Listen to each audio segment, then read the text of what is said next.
سورہ بقرہ پارہ پہلا اور اس کی آیت نمبر 102،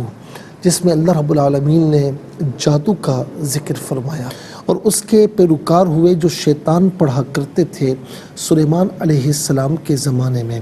اور سلیمان نے کفر نہ کیا، ہاں شیطان کافر ہوئے، لوگوں کو جادو سکھاتے ہیں، اور وہ جادو جو بابل میں دو فرشتوں ہاروت اور ماروت پر اترا، اور وہ دونوں کسی کو کچھ نہ سکھاتے جب تک یہ نہ کہہ لیتے کہ ہم تو نری آزمائش میں ہیں، تو اپنا ایمان نہ کھو، تو ان سے سیکھتے وہ جس سے جدائی ڈالے مرد اور اس کی عورت میں، اور اس سے ضرر نہیں پہنچا سکتے کسی کو مگر اللہ کے حکم سے، اور وہ سیکھتے ہیں جو انہیں نقصان دے گا نہ نفع دے گا، اور بے شک ضرور انہیں معلوم ہے کہ جس نے یہ سودا لیا آخرت میں اس کا کوئی حصہ نہیں، اور بے شک کیا بری چیز ہے وہ جس کے بدلے انہوں نے اپنی جانیں بیچیں، کس طرح انہیں علم ہوتا۔ ناظرین، ہوا یہ کہ اس کی تفسیر میں علماء بیان فرماتے ہیں کہ سلیمان علیہ السلام کے زمانے میں بنی اسرائیل جادو سیکھنے میں مشغول ہوئے، تو آپ نے ان کو روکا اور ان کی ساری جادو کی کتابیں لے کر اپنی کرسی کے نیچے دفن فرما دیں۔ سلیمان علیہ السلام کی وفات کے بعد شیاطین نے وہ کتابیں نکلوا کر لوگوں سے کہا کہ سلیمان اس کے زور سے سلطنت کیا کرتے تھے۔ بنی اسرائیل کے جو صلحاء اور علماء تھے انہوں نے تو ان کی بات نہیں مانی، لیکن ان کے جو جاہل لوگ تھے وہ جادو کو سلیمان علیہ السلام کا علم بتا کر اس کے سیکھنے پر ٹوٹ پڑے، انبیاء کی کتابیں چھوڑ دیں، سلیمان علیہ السلام پر معاذ اللہ ملامت شروع کی، حضور نبی کریم علیہ السلام کے زمانے تک اسی حال میں رہے۔ تو پھر کچھ جب لوگوں نے آقا علیہ السلام کی خدمت میں سلیمان علیہ السلام کی بابت دریافت کیا، تو اب ناظرین آپ دیکھیں کہ دین اسلام کیسا دین ہے جو صرف نبی علیہ السلام کی نہیں بلکہ تمام انبیاء علیہ السلام کی حرمت کی حفاظت کرتا ہے، ان کا احترام ہمیں سکھاتا ہے۔ تو اب یہ قرآن کہہ رہا ہے کہ سلیمان اللہ کے سچے نبی تھے علیہ السلام، اور انہوں نے جادو نہیں سیکھا، نہ جادو کے زور پر سلطنت کی، نہ انہوں نے کفر کیا، وہ تو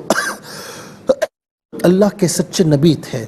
ہاں شیاطین نے یہ کام کیا ہے اور انہوں نے یہ غلط کام کیا۔ ناظرین،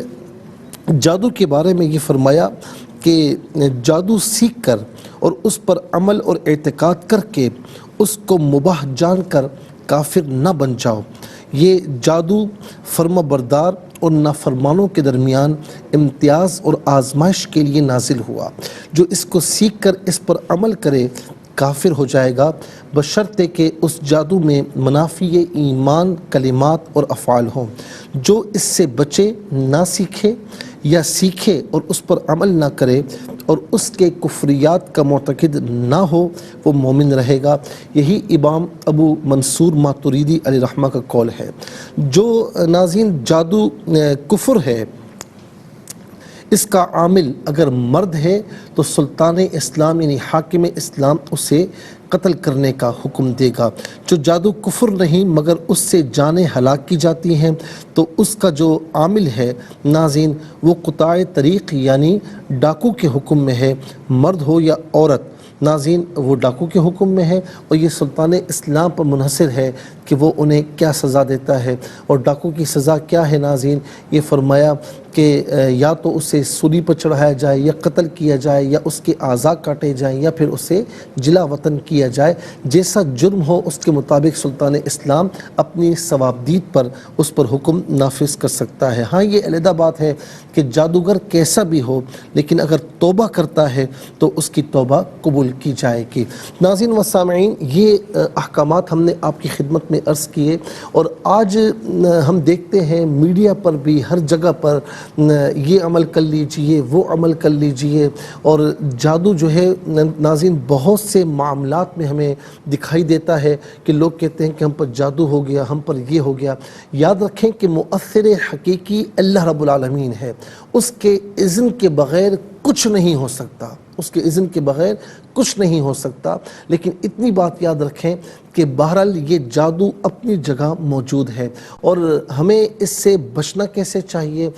ہمیں نمازیں پابندی کے ساتھ، فرائض واجبات سنتوں کی پابندی کرنی چاہیے، اور جب بھی خدا نخواستہ کہیں شک ہو جائے یا کہیں یقین بھی ہو جائے کہ مجھ پر کچھ ہے، کچھ معاملات ہیں، تو پھر ناظرین سورہ فلق اور سورہ ناس یہ فجر کی نماز کے بعد 11 بار اول آخر 11 بار درود شریف کے ساتھ پڑھ کر اپنے اوپر دم کریں، دم کر کے پانی کو پی لیں، اور جتنی وسعت ہو اللہ کی راہ میں صدقہ دیں۔ ناظرین انشاءاللہ جیسا بھی جادو ہوگا اللہ تعالیٰ اس سے دور فرمائے گا۔ اور اسی طریقے سے ناظرین میں ان کو کہہ رہا ہوں کہ جو ان معاملات میں ملوث ہوتے ہیں،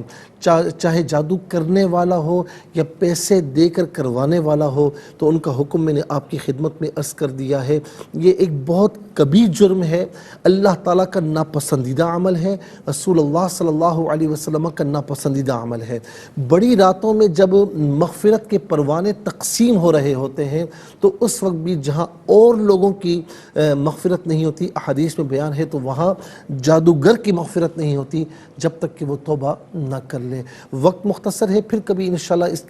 اس کی بابت میں عرض کروں گا، لیکن بس یہی دعا ہے کہ اللہ رب العالمین ہمارے اس پورے معاشرے کو جادوگروں سے، جادو سے محفوظ و مامون فرمائے۔ اللہ رب العالمین ہم سب کو سچا مسلمان بننے کی توفیق عطا فرمائے۔